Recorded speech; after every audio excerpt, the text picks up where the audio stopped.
दुनिया के सबसे बड़े जजीरे आइसलैंड का नाम ही एक झूठ है। जिस आदमी ने ये नाम रखा था वो जानता था कि ये जगह बर्फ से ढकी हुई है। वो जानता था कि वहाँ कभी फसल नहीं होगी, दरख्त नहीं उगेंगे, लेकिन वो ये भी जानता था कि अगर सच बोल दिया तो इतने बड़े समंदर को पार करके कोई इसके पीछे नहीं आएगा। इसलिए इसने नाम रख दिया ग्रीनलैंड। ग्रीनलैंड यानी सब्ज जमीन। और बिल्कुल इसके पास जो जजीरा वाकई सब्ज घास से ढका है उसका नाम रह गया आइसलैंड यानी बर्फ का मुल्क। जैसे दोनों नाम आपस में बदल गए हों और वो झूठ भी काम कर गया। हजारों लोग कश्तियां लेकर सब्जे की तलाश में निकले, जा पहुंचे ऐसी जगह जहां आज भी 80% से ज्यादा हिस्सा सारा साल बर्फ से ढका रहता है। लेकिन इस झूठ के पीछे जो बात छुपी है वो इससे भी ज्यादा हैरान करने वाली है। ये जगह इतनी बड़ी है कि अगर पाकिस्तान को 2 बार से ज्यादा जोड़ दिया जाए तो भी ग्रीनलैंड का रकबा इससे बड़ा निकलेगा। यानी तकरीबन 2.5 पाकिस्तान इस एक जजीरे के अंदर समा सकते हैं। लेकिन इतने बड़े जमीनी हिस्से पर सिर्फ 5000 के करीब लोग रहते हैं और यही पूरा एक मुल्क है। एक शहर से दूसरे शहर जाने के लिए कोई सड़क नहीं, कोई बस नहीं, कोई ट्रेन नहीं। सोचें, अगर आपके पास एक शहर से दूसरे शहर जाने का कोई रास्ता ना हो, लेकिन जाना हो तो कश्ती से या हेलीकॉप्टर से, और सर्दियों में जमे हुए समंदर के ऊपर कुत्तों की खींची हुई गाड़ी जिसे स्लेज कहते हैं इस्तेमाल होती है। वक्त का हिसाब भी वहाँ अलग है। गर्मियों में सूरज कई महीने आसमान पर ही रहता है, डूबता नहीं। रात गहरी हो तो तब भी बाहर दिन जैसी रोशनी रहती है। घड़ी देखकर समझ आता है कि अब सोने का वक्त हुआ है या नहीं। और सर्दियों में मामला बिल्कुल उल्टा होता है। महीनों सूरज निकलता ही नहीं, ना सुबह होती है ना ही दोपहर। कभी कभार आसमान में सब्ज रोशनी की लहरें जरूर नजर आती हैं। ऐसे दूर दराज शहरों में उतरे तो सबसे पहले चमकदार रंगीन लकड़ी के घर नजर आते हैं। लाल, पीला, सब्ज, नीला और सफेद। ऐसा लगता है जैसे किसी ने बर्फ पर रंग बिखेर दिए हों। लेकिन ये रंग शौक के नहीं है, ये एक खुफिया इशारा है। लाल घर का मतलब है दुकान या गिरजा जहां लोग जमा हों। पीला मतलब अस्पताल, सब्ज मतलब स्कूल और नीला मतलब मछली का कारखाना जहां से पूरे शहर का पेट चलता है। क्योंकि जब बर्फानी तूफान आता है तो चारों तरफ सिर्फ सफेदी छा जाती है, रास्ते मिट जाते हैं, अपना हाथ तक साफ नजर नहीं आता। तब यही रंग वाहिद निशान होते हैं जो बचते हैं। सबसे खूबसूरत बात यह है कि जो शख्स इनकी जुबान नहीं जानता, एक हर्फ भी नहीं पढ़ सकता, अगर आधी रात को इसके बच्चे को तेज बुखार हो जाए तो इसे किसी से पूछना नहीं पड़ता। वो बस बर्फ में पीला रंग ढूंढता है। रंगों से बनी एक पूरी जुबान जिसे किसी ने खूबसूरती के लिए नहीं बनाया था बल्कि जिंदा रहने के लिए बनाया था। लेकिन इन रंगीन घरों के दरवाजे खोलते ही एक बिल्कुल अलग दुनिया शुरू हो जाती है। जिस जजीरे का 80% हिस्सा बर्फ से ढका है वो बर्फ कैसी है? कुछ बर्फ की तहें लाखों साल पहले जमी थीं। उससे भी पहले जब इंसान जमीन पर चलना शुरू हुआ था, हाथ लगाते ही ठंड हड्डियों में उतर जाती है, जैसे याद दिलाती हो कि आप यहाँ के आर्जी मेहमान हैं।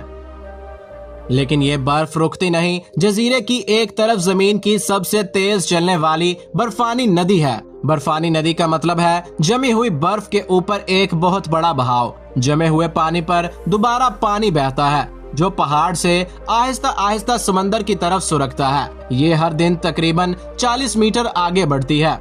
जब इस बर्फ की दीवार से कोई टुकड़ा टूट कर गिरता है तो पहले कुछ लम्हों तक आपको कुछ सुनाई नहीं देता। रोशनी आंख तक पहुंचती है जैसे किसी ने वीडियो की आवाज बंद कर दी हो। आवाज बाद में आएगी सीने में धचका लगाकर। धचका इतना बड़ा कि दूर दूर तक सब कुछ जलजले की तरह कांप उठता है। समंदर में तैरते उन बर्फ के टुकड़ों को बर्फानी पहाड़ कहते हैं, यानी आइसबर्ग। लेकिन पानी के ऊपर जो हिस्सा नजर आता है वो पूरे का सिर्फ एक हिस्सा होता है। बाकी 9 हिस्से पानी के नीचे आंखों से छुपे रहते हैं।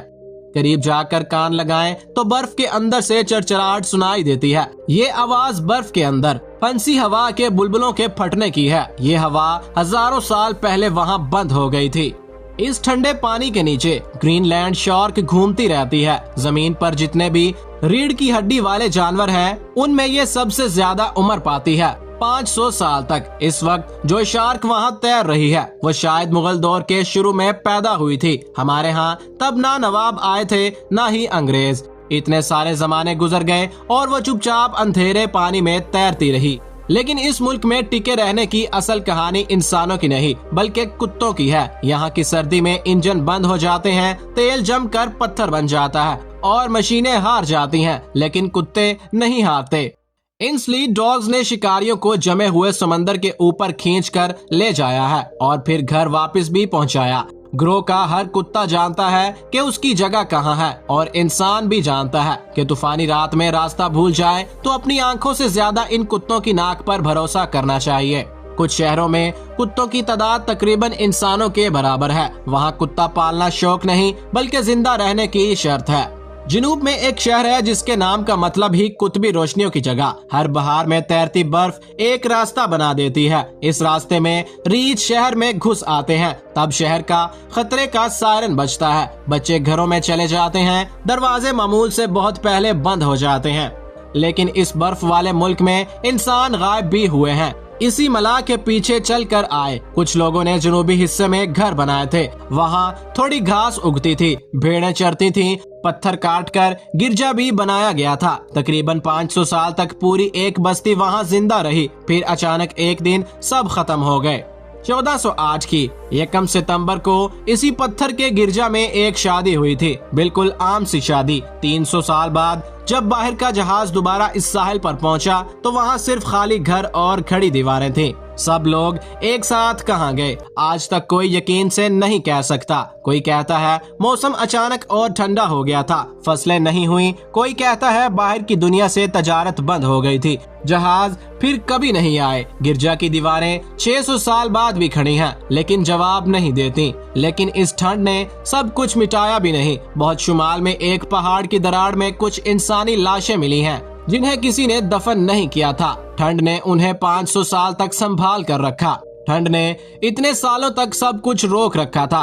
अब वही ठंड ढीली पड़ रही है, बर्फ पीछे हट रही है और इसके नीचे से निकल रही हैं दूसरी चीजें, तेल, सोना और ऐसी नायाब मादनियात जिनके बगैर आज के मोबाइल फोन, बैटरियां और जंगी जहाज नहीं बन सकते। तब समझ आता है कि इस बर्फ वाले मुल्क पर इतनी नजर क्यों है। 1946 में अमेरिका ने डेनमार्क को सीधी पेशकश की थी, $10 करोड़ और सोना देंगे, जजीरा हमें दे दो। डेनमार्क नहीं माना, लेकिन ये पेशकश कभी पूरी तरह बंद नहीं हुई। हालिया बरसों में फिर उठी है। 1968 का एक वाकया भी याद आता है। एटम बम ले जाने वाला एक अमेरिकी त्यारा इसी बर्फ पर गिरकर तबाह हो गया था। जिस मुल्क को कभी सब्जे का झूठ बोलकर लोगों को लाना पड़ा था, आज वही मुल्क पर हर कोई खरीदना चाहता है। लेकिन असल हिसाब पैसे का नहीं। अगर वो बर्फ पूरी तरह पिघल जाए तो जमीन का समंदर तकरीबन 7 मीटर बुलंद हो जाएगा। ग्रीनलैंड हमसे हजारों मील दूर है और वहाँ के लोग अपने जजीरे को ग्रीनलैंड नहीं कहते।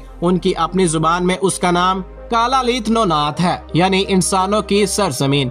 अगर आज की ये वीडियो पसंद आई हो, वीडियो को लाइक और चैनल को सब्सक्राइब जरूर कर लीजिए। कमेंट में जरूर बताइएगा कि आपको इस जजीरे की मालूमात कैसी लगी और आप क्या कहना चाहते हैं। मिलेंगे एक नई वीडियो के साथ, तब तक के लिए अल्लाह हाफिज।